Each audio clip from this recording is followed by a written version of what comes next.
आफत के एपिसोड 78 में दानियाल वरीशा की सच्चाई सबके सामने ला देता है, लेकिन वरीशा फिर भी सबको ये कहती रहती है कि ये सब कुछ झूठ है। और उसके बाद वो फ्लो में ये कह देती है कि रज़ा ज़िंदा ही तो है, मरा तो नहीं। अब ऐसे में कैसे ऐसे हो सकता है कि ये मैंने किया हो। वहीं दूसरी ओर मुख्तार उसे कहता है कि तुमने मेरा यकीन तोड़ा है, मैंने तुम्हारी हर गलती को माफ़ किया और सबने मुझे समझाया था, लेकिन वह फिर भी नहीं माना कि ये तुम्हारा असली चेहरा है। वहीं दूसरी ओर बीजान भी उससे काफ़ी ज़्यादा खफा होती है और उससे पूछती है कि तुम्हारे अंदर आखिर इतनी हैवानियत कहाँ से आई, तुम तो रज़ा की बेटी हो।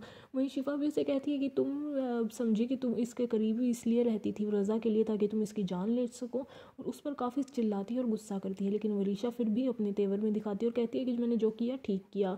और उसकी इस बात पर मुख्तार उसे एक थप्पड़ जड़ देता है। वहीं वरीशा फिर भी यही रट लगाए रखती है कि मैंने बहुत अच्छा किया है और ये सब कुछ जो कुछ भी हुआ है वो वहाज की वजह से हुआ है, क्योंकि उसने मेरी माँ की जान ली है तो मुझे भी रज़ा की जान लेनी है।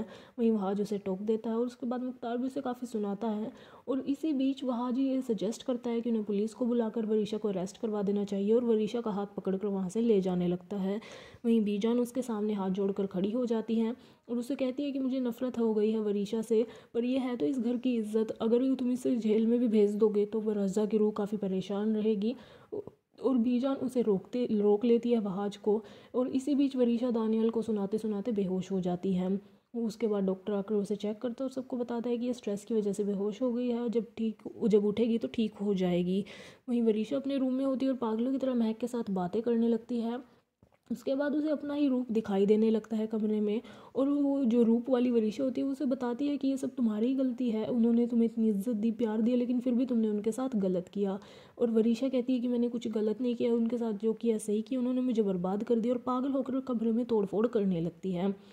जब सबको पता चलता है कि वो उठ चुकी है और तोड़फोड़ कर रही है तो मेहरुन्निसा उसे जाकर देखने लगती है, लेकिन शिफा उसे रोक लेती है। और वो लोग सोचते हैं कि अब क्या करें, वरीशा की हालत ज़्यादा बिगड़ती जा रही है। तो बीजान सबको कहती है कि इसका अब एक ही रास्ता है कि हम वरीशा की शादी करवा देते हैं और यही एपिसोड ख़त्म हो जाता है।